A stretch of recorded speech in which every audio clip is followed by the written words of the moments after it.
Tá gravando aí? Bom, nós paramos aqui dando uma olhada no resultado do modelo. A gente ajustou, entendeu como é que é a distribuição binomial negativa. A gente ajustou o modelo, viu todos os parâmetros que estão aqui envolvidos. E se vocês quiserem calcular o pseudo R quadrado com esse...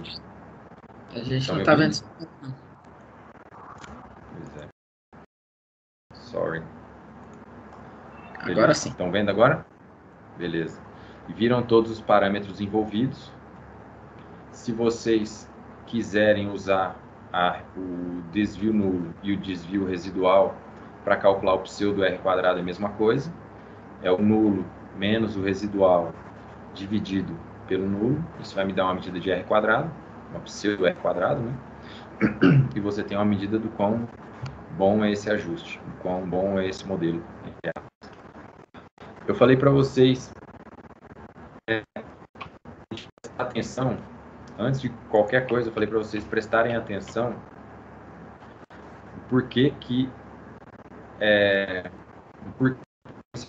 a sobredispersão está aparecendo no teu modelo. E para você só fazer isso depois de olhar todas essas possibilidades. Por quê? Porque se eu tenho um padrão, por exemplo, uma variável que não está dentro do modelo, que é importante, toda aquela variabilidade vai ser jogada para o resíduo. Se eu esqueci de botar uma variável, aquela variabilidade vai estar dentro do resíduo. Então, antes de fazer qualquer coisa relacionada à sobredispersão, vocês têm que considerar cada um desses elementos aqui. Cada uma das potenciais causas de overdispersão. Por quê? Antes de fazer o modelo com binomial negativo. Porque o modelo de binomial negativo ele vai simplesmente pegar uma boa parte dos teus dados, da variabilidade associada aos teus dados, e vai jogar para o resíduo. E vai jogar para um outro lugar, vai capturar de uma outra forma que não um efeito. Então, sobre a dispersão, tem nos teus dados? Tem. Pense primeiro. Por que que tem? Está faltando um preditor? Está faltando uma interação? É um outlier? Alguma coisa desse tipo? Se você checou tudo isso, não tem problema nenhum, aí você passa adiante e modela isso com uma binomial negativa, porque ele vai roubar uma parte da variabilidade do teu eixo y e vai dizer, olha, isso aqui é uma variabilidade extra que eu nem sei o que é. Só estou modelando ela e está tudo certo. Entendeu? Então, se vocês simplesmente fecharem o olho e clicarem em save, vocês podem estar perdendo algum efeito, algum detalhe do modelo de vocês que simplesmente não foi especificado. E você está jogando uma parte da parte. Beleza? Mas depois de estimado o modelo, vamos dar uma olhada na significância dele, antes de pensar nas premissas. Se a gente já fez a significância vai funcionar do mesmo jeito, fazendo com drop, com key, com a distribuição de key quadrado. Ele vai calcular o desvio nulo sem tirar nada, o desvio tirando uma variável, calcular a diferença entre esses dois desvios, vai dar esse valor aqui. Isso nada mais é do que um likelihood ratio test, a gente vai falar mais sobre ele amanhã, se não me engano, hoje, não é? E isso vai ter um valor de P associado. Tudo que ele está perguntando é se a variável P é significativa ou não. Ela é importante no meu modelo ou não, e o drop 1 está te retornando esse resultado significativo, mostrando que a variável é importante sim. Beleza? Então, passo testar as premissas. E aí, mesma coisa. Residuals do tipo Pearson, porque vai seguir a mesma lógica da Poisson. Vai ter que usar o Pearson para ponderar pela variância que dessa vez é explicitamente heterogênea. Vai fazer os valores preditos. Dessa vez eu nem coloquei do tipo response, do tipo variável resposta, mas vocês já sabem que o fitted vai ser na escala do preditor. Então aqui é o fitted, ele está variando de 0 a 40, na escala da minha variável y. E aí eu faço um plot das duas coisas. Resíduo de Pearson em função do valor predito. E aí vocês podem observar a distribuição de pontos está muito melhor do que a distribuição do resíduo do modelo de Poisson. Alguém até me perguntou, falou, mas tem um monte de ponto concentrado ali. Eu falei, calma, é porque tem outra coisa nesses dados que não está especificado. Mas, de fato, isso aqui, vocês nem cogitam a possibilidade de ter uma variância heterogênea, porque vocês estão vendo um blocão assim quase que constante, com exceção, mas todos os outros estão homogêneos na mesma faixa. Tem alguém que está perguntando? O áudio está cortando no de alguém mais? Está cortando aí no áudio de você? Tá cortando mesmo. Tá cortando, tá cortando. Tá. Sim. Então, peraí. Peraí, então. Pronto. Cancelei o meu upload aqui. Estão ouvindo melhor agora?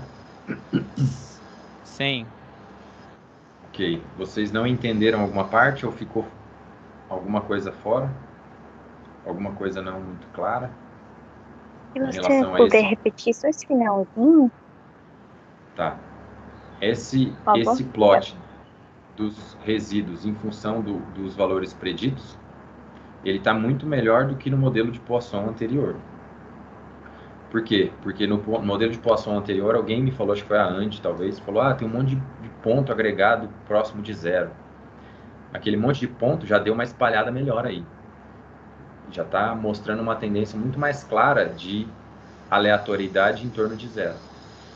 Além disso, o Ademar também falou, acho que foi, parece que a variância está aumentando quando a gente olhou esse gráfico para o modelo de Poisson. Sim, é porque eu tinha mais coisa dentro desse conjunto de dados que não estava sendo explicitado no modelo de Poisson. Agora, quando a gente fez o modelo de binomial negativo, essa tendência de aumento de variância ou diminuição, ela não está mais presente. Você tem praticamente todos os pontos de uma única faixa homogênea em torno de zero. Com exceção de um ponto que está um pouquinho mais acima que os outros, mas é esperado que isso aconteça, embora uma probabilidade pequena. Então, o plot dos resíduos está muito melhor. Depois que eu tenho o plot dos resíduos, eu tenho que fazer o plot dos resíduos de Pearson em função do meu preditor, da minha variável profundidade. Então, olha aqui, está melhor ainda. Vocês estão vendo que está um negócio, um scatterplot sem padrão nenhum. Você não tem nenhuma tendência de aumento, nem diminuição, nem nada. E com o último ponto que está mais em cima, todos os outros estão numa faixa muito clara. Você não tem nenhum padrão de aumento ou diminuição de variância ao longo desse gradiente. Tranquilos? Tranquilo.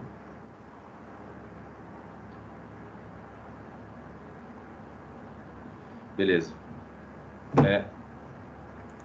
Próximo passo, aí vocês vão aplicar todos os passos que você já conhece. Vai checar se tem algum ponto problemático, alguma distância de cookie é maior que 1. Se for, tem problema com aquele ponto. Se vocês encontrarem isso, retira o ponto, ajuste de novo o modelo e vê se melhora. Ou se não tiver tudo certo, vida que segue. Então aqui não tem nenhuma tendência, não tem nenhum ponto com valores superiores a 1.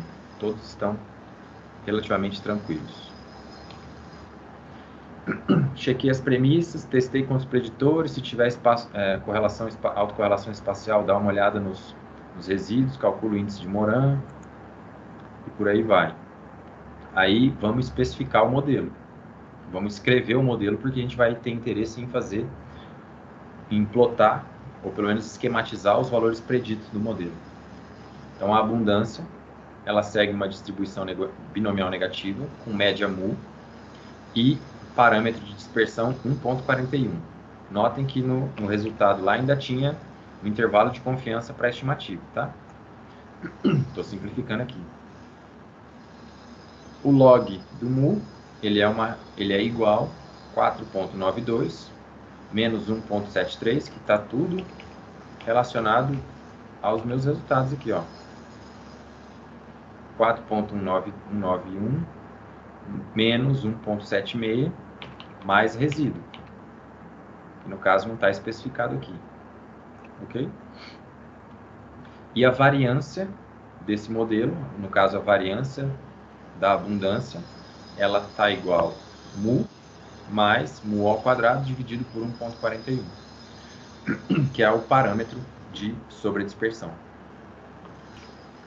Próximo passo, agora que eu tenho a equação da reta, eu posso fazer os valores preditos. Eu poderia ter calculado isso na mão ou usado a função predict.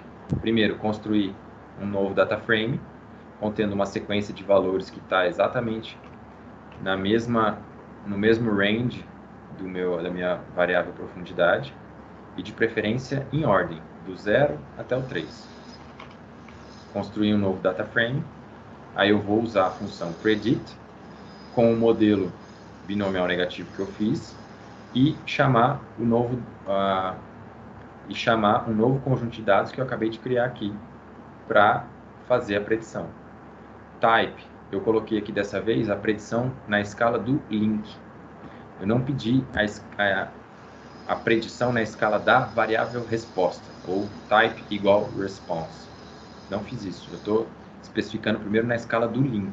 Então, nós estamos na escala de log. E pedir SE Standard Error True. Quero que você me forneça também o erro padrão das estimativas. E aí tem uma lista com esses componentes. Peguei esses componentes e coloquei nas colunas do meu novo data frame, como sendo o mu e como sendo o erro padrão.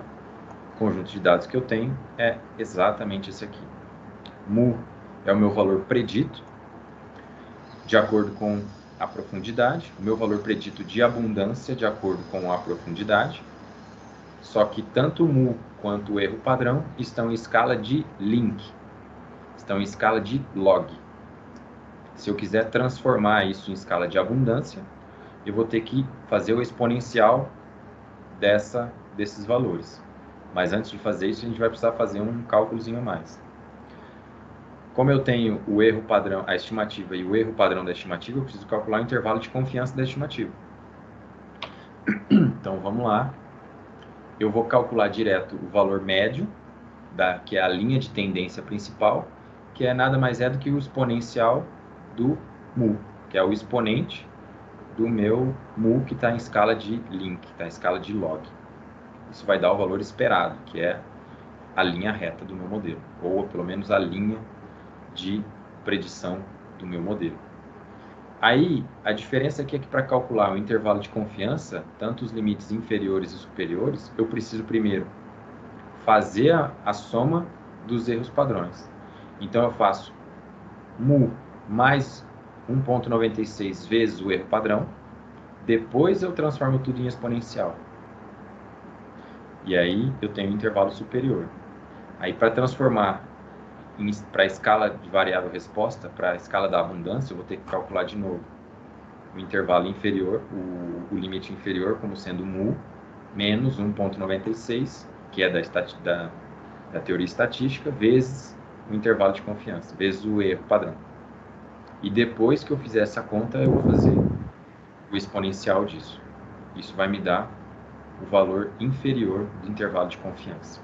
Então, o meu conjunto de dados, nesse caso, vai ter mu e SE, que são as estimativas médias, que é o lambda, mais o erro padrão.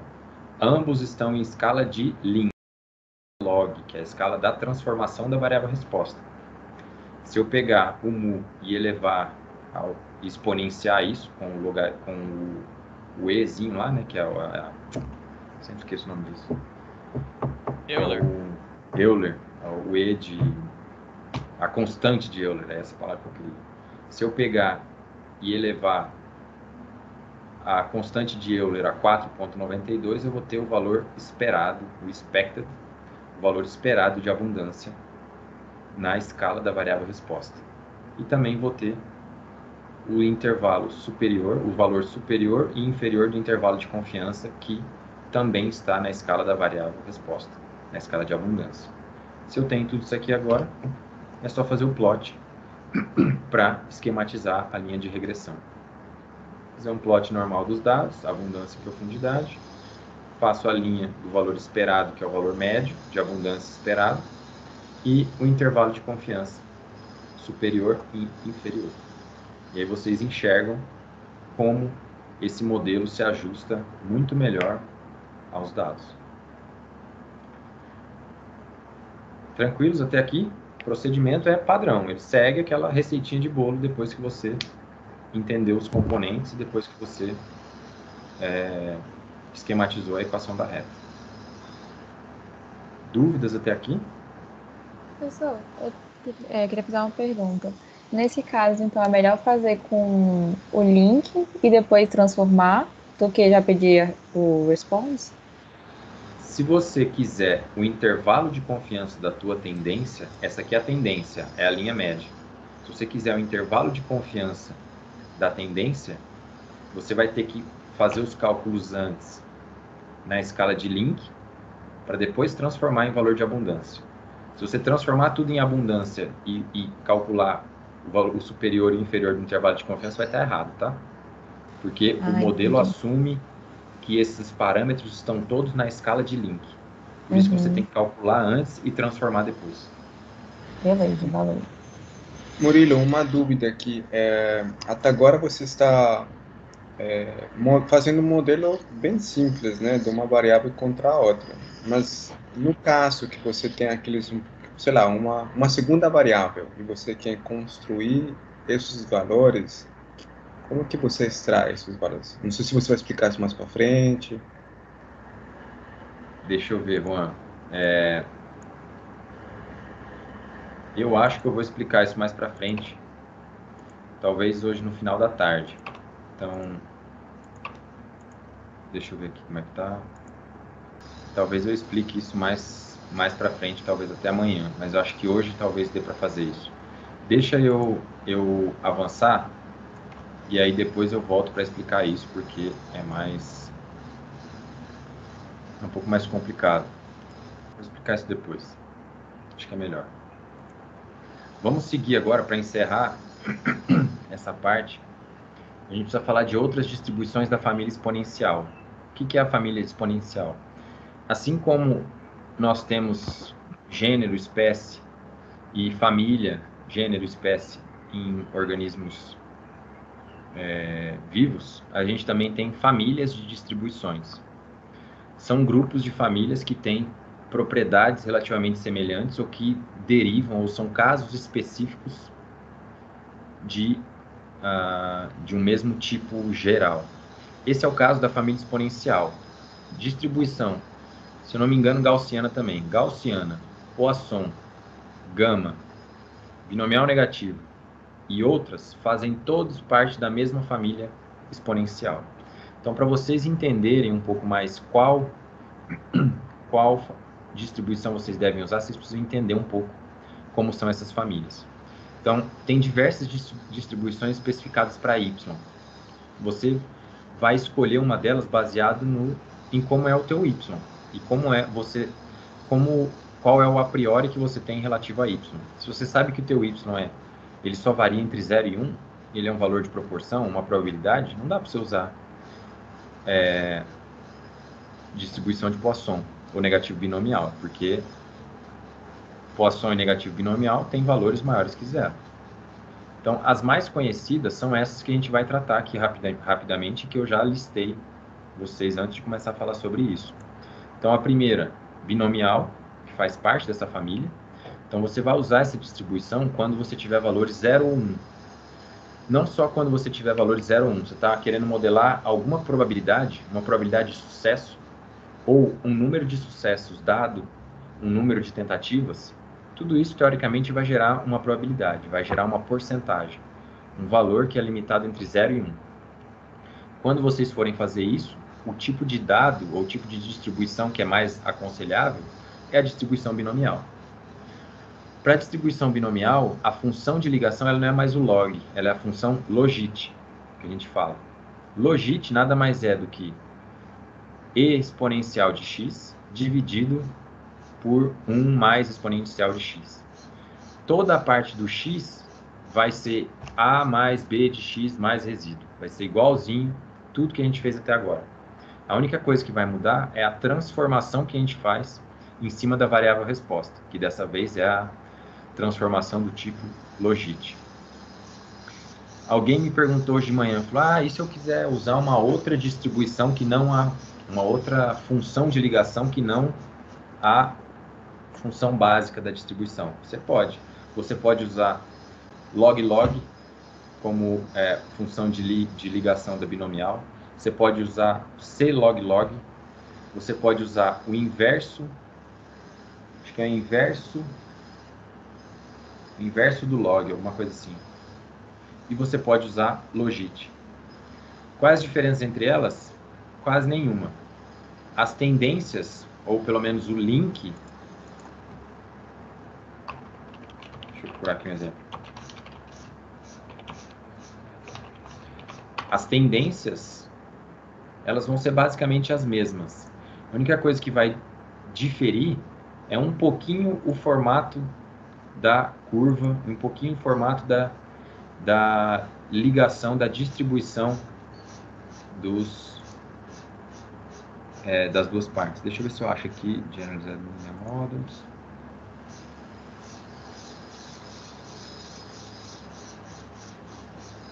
Tá, depois vocês me... Exponencial, binomial. Pode falar, se vocês quiserem. Se alguém tiver alguma pergunta, esse é o momento.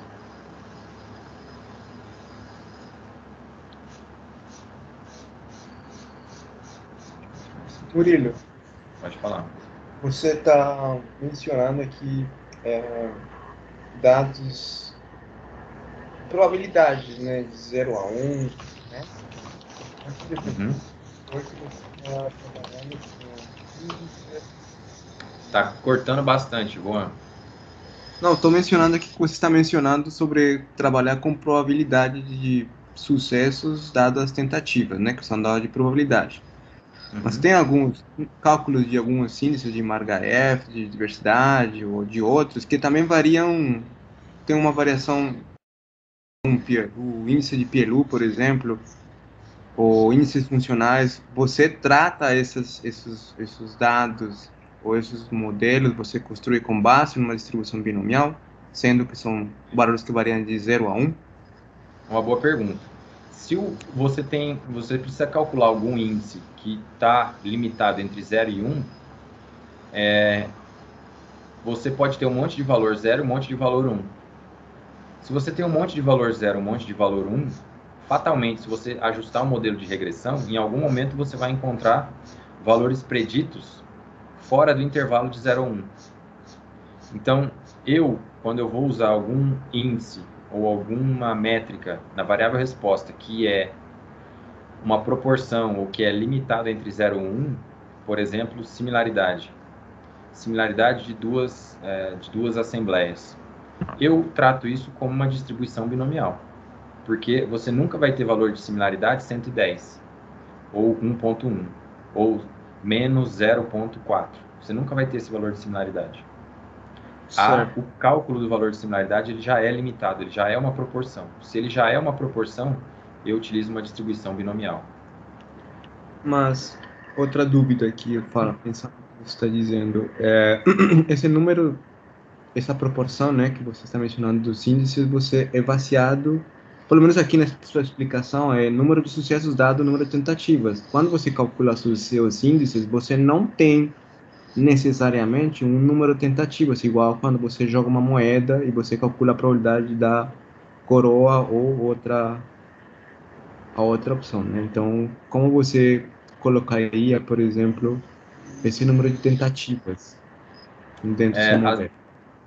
Tem vezes que você não precisa ter o número de tentativas. Por exemplo, se você está testando, como o Ademar, provavelmente germinação, ele vai lá e coloca 10 sementes para germinar, dessas 10 sementes para germinar, 3 germinaram. São 3 tentativas germinadas em 10. Isso você pode traduzir de uma forma de proporção, 0,3 ou 30%. E você pode usar, nesse caso da germinação talvez tenha algum problema, mas enfim. Você pode usar uma binomial, um GLM binomial para modelar isso. Beleza. No caso de um índice de similaridade, por exemplo, ou de algum índice Peelu, sei lá, alguma coisa assim que está limitado entre 0 e 1, você não tem um número de tentativas, mas você tem um valor que é limitado entre 0 e 1.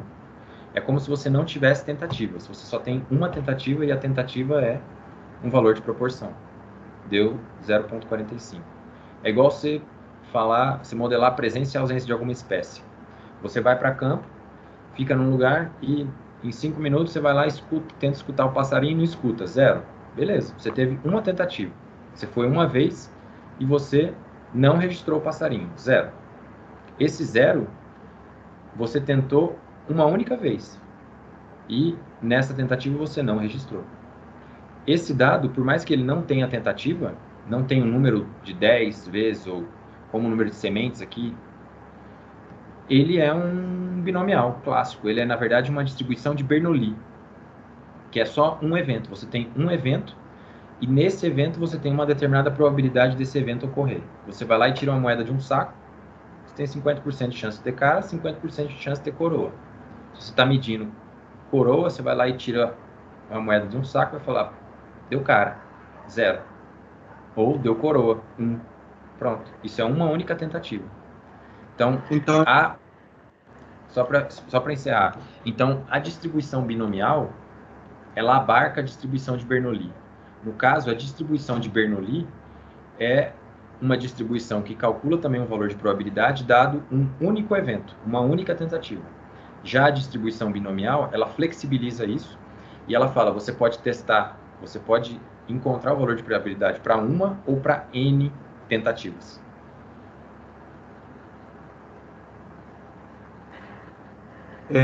Então, eu poderia interpretar, por exemplo, nesse índice de Margareff, ou de que for, que meu valor é 0,75, por exemplo, ou 0,75. O restante, em teoria, seria 0,25, seria aquela tentativa completa de completar 1. É isso? Não entendi. Você vai ter uma comunidade no Cerrado que a probabilidade, o índice de PLU é 0,75, 0,75, certo? É uma só comunidade que você está testando. Aí, como é uma só comunidade, é uma única tentativa, então o 0,25 seria o restante, aquele que está faltando para completar 1. É o complemento que a gente fala. Você tem um valor de probabilidade que é 0,75, o complemento dele é 0,25 para somar 1. Isso não, poderia interpretar como... Isso não é tentativa, isso é a probabilidade. Você foi lá e calculou uma proporção, ou índice de cobertura, por exemplo. Eu trabalho com planta, eu vou lá e vou medir a cobertura de uma determinada espécie, e vou lá de todo o meu foto quadrado, ou de todo o meu quadrado, eu tenho uma proporção de cobertura de 65% da espécie em questão. Esse 65% ele já é o parâmetro, ele já é como se fosse a média, ele já é como se fosse o valor de probabilidade, já é o valor de proporção, na verdade, desse foto quadrado que está representado pela espécie de planta em questão. Isso não é uma tentativa. Você foi lá e mediu, isso é uma tentativa. E a tua tentativa chegou em um resultado em uma proporção, 0,65. Ponto. Você vai pegar o 0,65 na forma de proporção e plugar isso num GLM binomial. Por quê? Porque o GLM binomial vai lidar com essa proporção. Legal. Eu já usei ele, Murilo, mas bem nesse estilo que você falou. Germinação versus não germinação, ou sobrevivência versus não sobrevivência, quando eu tenho réplica dentro da parcela. Mas eu nunca usei ele, por exemplo, tratando cada indivíduo como réplica. Por exemplo, uma planta pode sobreviver ou não sobreviver. Dá para usar ele assim também? Só falando sem conhecer e sem entrar muito em detalhes, provavelmente dá. Entendi. Mas o lance são sempre proporções ou presença e ausência. Mas, Omar, pode falar. Só completo, eu já tive essa mesma dúvida, aí eu fiz os três jeitos de entrada da binomial com esses negócios de planta, né? Tipo, usando cada indivíduo como réplica e botava as réplicas como fator aleatório e não muda nada, assim, só dá que elas têm uns graus de, né? Que você fica lá como se você tivesse um montão de graus de liberdade, só que aí você restringiu as suas réplicas como fator aleatório. Ou se você pega e coloca, foi 68% de germinadas e o resto como não germinadas. Dá a mesma coisa o resultado, teoricamente, a resposta. Mas tem um problema grande quando vocês estão fazendo isso, tanto de germinação de semente quanto de proporção de plantas usando o indivíduo ou a parcela. Porque esse número de tentativas, o pressuposto desse número de tentativas é que essas tentativas sejam completamente independentes. Quando você tem vários indivíduos dentro da mesma parcela, muito provavelmente esses indivíduos não são completamente independentes. Por quê? Passou um fogo ali, queima todo mundo. Passou um urubu e cagou em cima da tua parcela, mudou toda a dinâmica de nutriente em cima dela. Passou, sei lá, uma geada e queimou tudo, todas estão sujeitas ao mesmo intempério. Total. Cada uma dessas tentativas precisam ser de fato independentes entre si.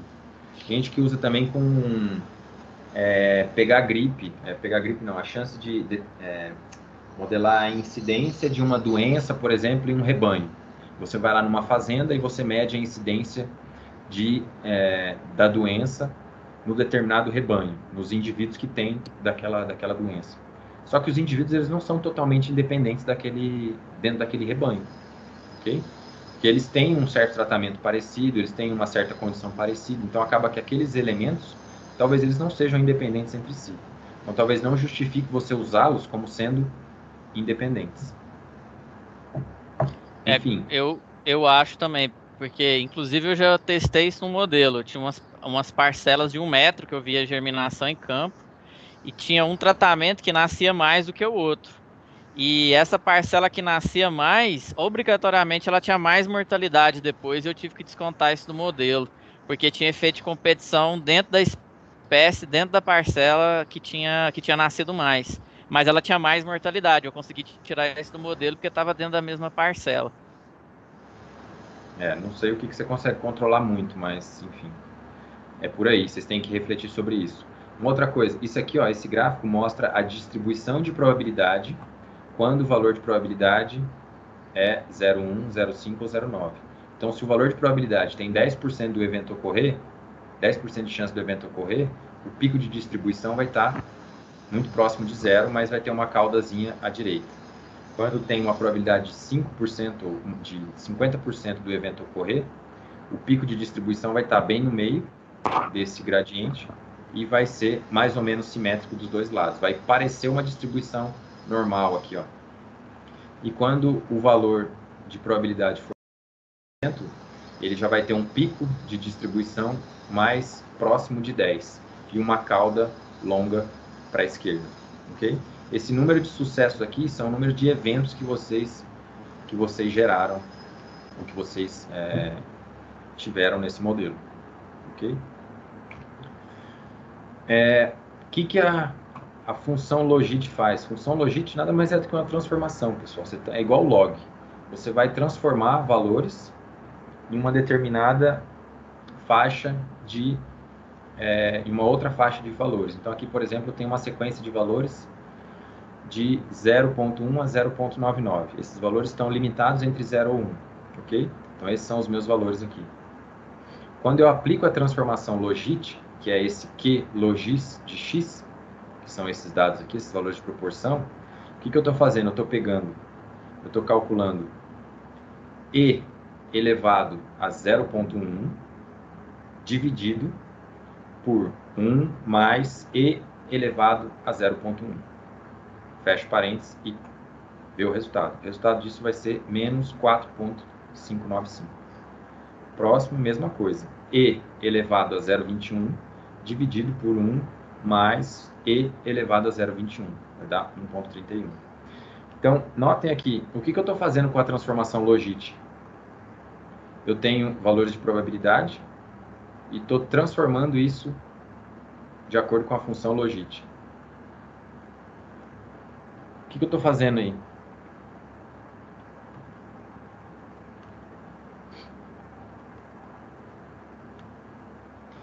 Eu estou pegando um valor de proporção, que é a natureza da minha variável resposta, e estou aplicando uma transformação logit nela. Quando eu aplico uma transformação logit, eu saio da escala de proporção que está limitada entre 0 e 1 e passo para uma escala contínua que vai de menos infinito a mais infinito. Então eu estou transformando a minha variável y para ela comportar e se transformar como se fosse um modelo de regressão normal, com uma variável resposta variando de menos infinito a mais infinito. Então, tudo que a logit faz, tudo que as funções logarítmicas, ou as funções dessa família, das funções de ligação dessa família fazem, são fazer a transformação de um dado que é limitado entre 0 e 1, que é um valor de proporção, que não muda, e transformar ele em uma variável contínua, que varia entre mais infinito a menos infinito. Tanto é que se eu pegar esses valores da transformação, da proporção transformada em logit, e fizer o logit inverso, olha o que eu tenho de novo. Eu estou transformando de volta os meus valores contínuos em uma variável que é limitada entre 0 e 1. Ok? É isso que a gente vai fazer quando a gente faz uma regressão binomial.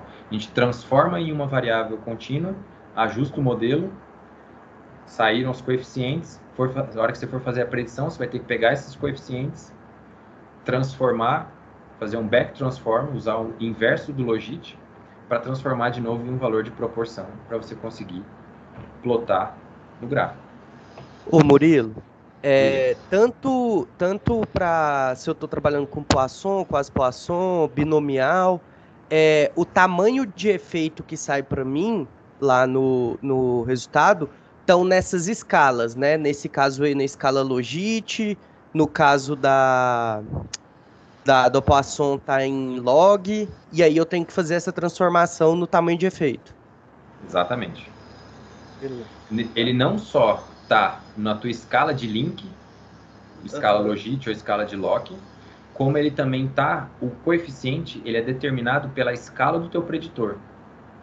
Então, se você tem um preditor que está em quilômetros e o outro preditor que está em metros, o teu coeficiente de inclinação da reta do primeiro vai estar em quilômetros e do segundo vai estar em metros. Beleza. Valeu. Tranquilos em relação a isso?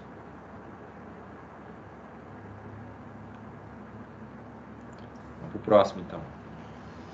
Próxima distribuição é a distribuição gama. Vocês já ouviram falar lá do binomial negativo. Distribuição gama, ela assume que o y dessa vez é contínuo. Você não tem variáveis discretas. Não é discreto. Não é 0, 1, 2, 3 valores decimais. Pode ter casas decimais. E eles são sempre maiores que 0. Sempre. Nunca, não existem valores de gama, valores de y que segue distribuição gama, valores negativos. A função que liga ele também é a função de log. E eles são indicados para valores de biomassa, densidade, por aí vai. Tanto é que uma coisa que a gente sempre faz às vezes... Bom, nada a ver, esquece. Enfim. Então, quando vocês têm valores de densidade, por exemplo, você nunca vai ter densidade negativa. Idem para biomassa, você nunca vai ter biomassa negativa. Nunca vai ter peso negativo. Jamais. Então, vocês podem usar a distribuição gama nesse caso. Só que a distribuição gama dessa vez envolve dois parâmetros. Um é o shape, a forma, e outra é a escala. Não me perguntem muito bem como isso funciona, porque eu até hoje não entendo muito bem como funciona a distribuição gama, e eu nunca encontrei um caso em que esse negócio me desse resultados coerentes. Mas existem exemplos em livros mostrando que essa distribuição gama pode se ajustar bem aos dados também, ok? O que eu faço, às vezes, eu tento fazer com essa distribuição gama, mas às vezes é um pouco mais nebuloso, eu prefiro transformar a variável y em log. Então, se for analisar biomassa ou densidade, já transformo log em log e uso um modelo linear simples. Mas, se vocês quiserem, podem estudar mais sobre gama e tentar entender mais como é que ela funciona. O lance é que a distribuição dela, ela é uma distribuição contínua e ela tem uma cauda longa. Olha o tamanho dessas caudas aqui, ó. Então, quando você tem um shape de 1 e um scale de 1, a distribuição tem essa curva preta aqui. Então, ó, você tem um monte de valores próximos de zero e pouquíssimos valores altos, pouquíssimos valores superiores. Agora, quando você muda o shape e mantém a escala, se você está mudando o shape, olha aqui, ó, o shape 2 é esse aqui, ele já está parecendo alguma coisa com a distribuição normal. Então, ele ó, sobe rápido, tem um pico na posição do shape, que esse aqui é na posição do 2, depois ele cai com uma cauda longa para a direita.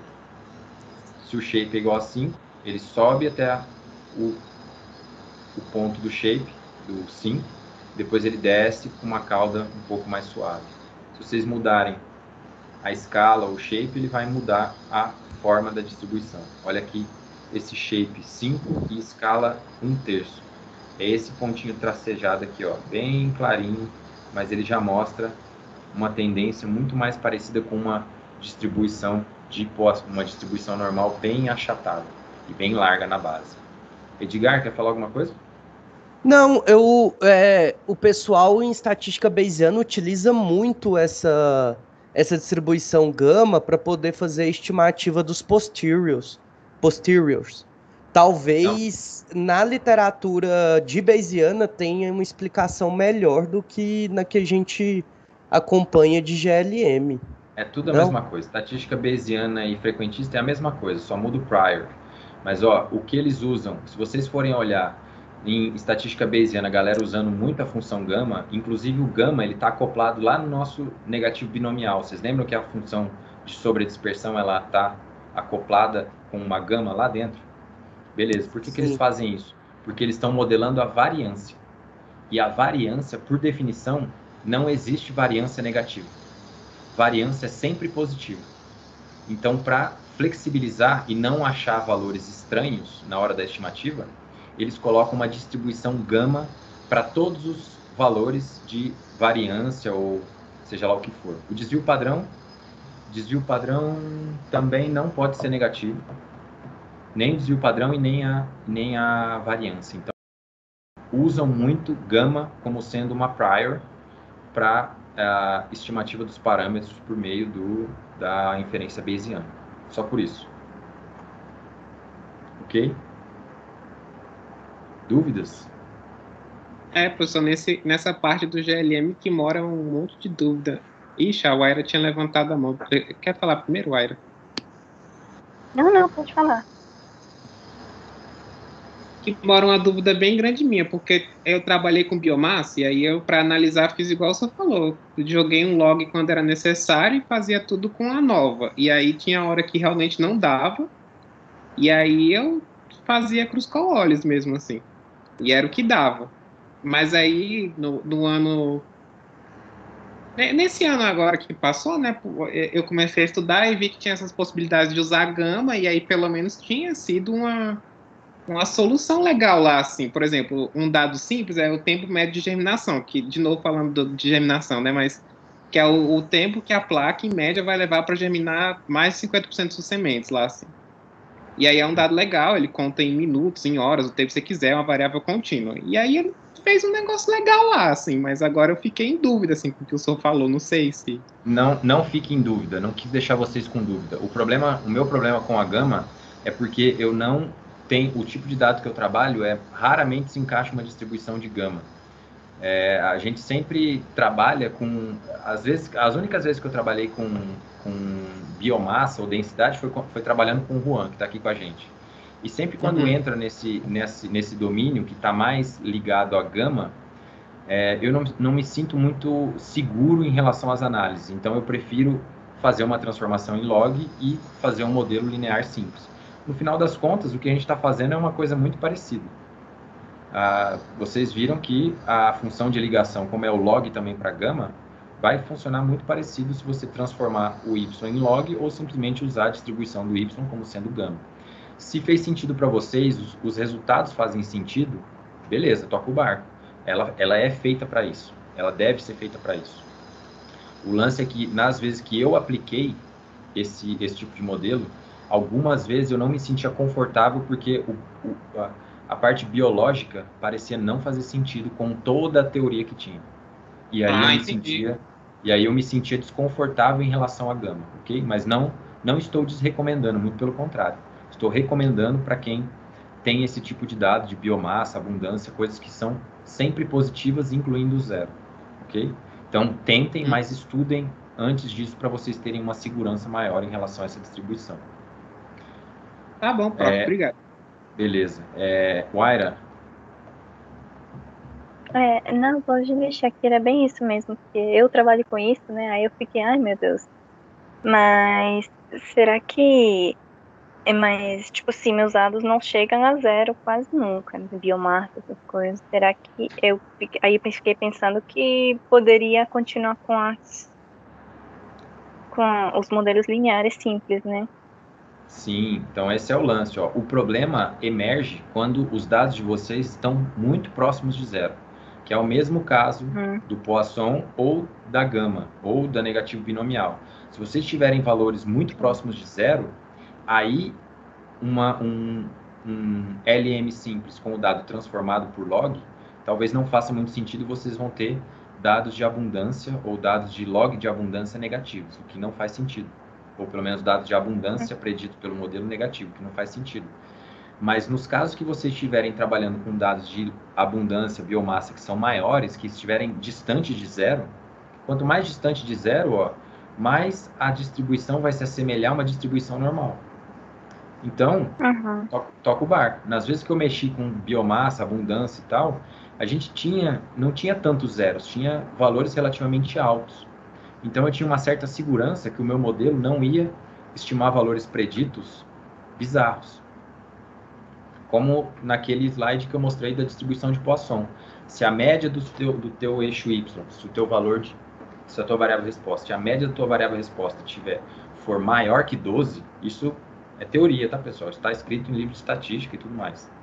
Se a média da tua variável resposta for maior que 12, a tua variável resposta já está tendendo a uma distribuição normal. Enquanto que, se ela estiver muito mais abaixo que isso, você já vai ter problemas com a distribuição normal e talvez seja melhor você usar uma distribuição de Poisson ou binomial negativo. Ou gama, se for o caso.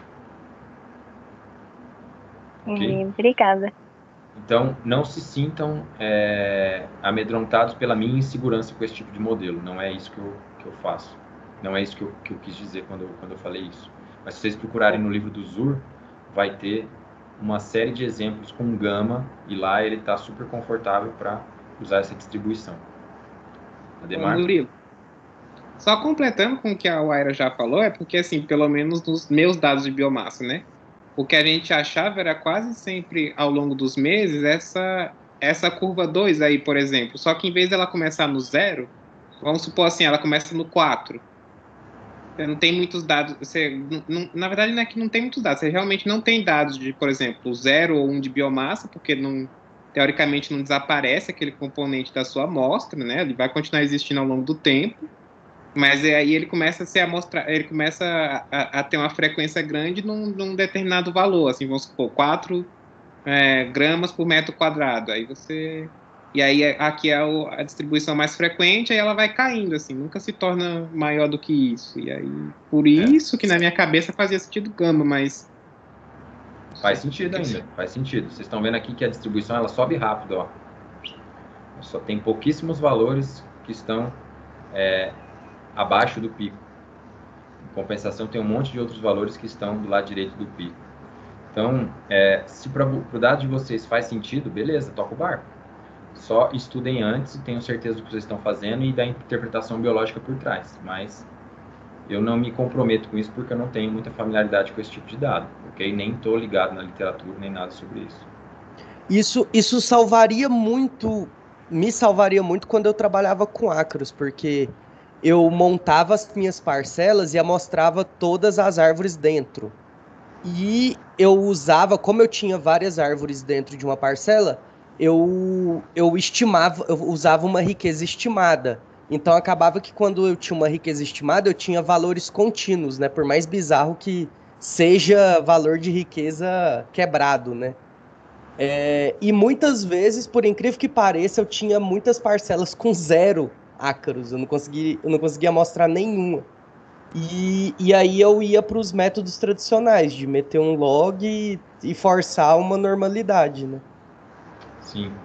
Se nada der certo, se Gama tá meio bizarro, ou se vocês não estão sentindo firmeza em interpretar essas distribuições, sigam o barco com as transformações.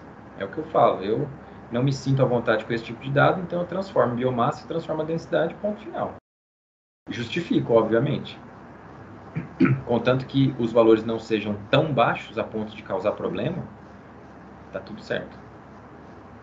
E, obviamente, que nos meus casos eu estou mais interessado em testar o efeito do que fazer uma predição. Se eu não estou interessado em fazer predição, só me interessa o efeito. O efeito existe ou não existe. Ah, professor, isso aí é legal também. Se você não vai fazer uma predição, não necessariamente. Vocês não escutaram o que eu falei. O que eu estou dizendo é que se você tem uma... Se vocês disserem que eu falei isso, é mentira, hein? Eu nego até a morte. Mas é que, às vezes eu estou interessado em 10 variáveis, eu quero saber qual é o efeito que elas têm, eu não estou interessado em seleção de modelo, eu não estou interessado em nada, eu só quero botar elas dentro do modelo e testar se elas são significativas ou não. Por quê? Porque para mim, todas elas, se elas estão dentro do modelo, elas fazem sentido biológico. Para mim faz sentido ter um modelo com todas elas juntas e só depois discutir, tem efeito, não tem efeito, é isso, é aquilo, ponto final. Então essa é a abordagem que eu uso. Agora, se você quiser fazer uma predição com esse modelo que você está construindo, você quer ajudar alguém, você quer ter uma estimativa coerente, você quer informar, você quer manejar alguma coisa desse tipo, se você tiver variáveis que não sejam significativas dentro do modelo, elas vão só causar ruído. E aí, você vai precisar dar um jeito nelas. Então, nesse caso, você vai precisar enfrentar uma seleção de modelos ou fazer alguma coisa mais avançada, não mais avançada, mas um pouquinho mais trabalhosa, para você ter valores de predições mais acurados e com maiores certezas. Então, por isso tem essa distinção. Eu aconselho vocês a darem uma lida nos livros do Zur. Ele fala bastante dessas coisas. E tem um livro muito bom também que eu mostro para vocês no final, que é o livro do Andrew Gelman e da Jennifer Hill, que é aquele 2007. Eles são excelentes em termos de predição. Eles vão tratar, inclusive, pensando no contexto que a gente está agora, eles tratam, inclusive, dados de votação dos Estados Unidos. E aí eles começam a usar os dados de votação para tentar predizer a resposta em cada um dos estados.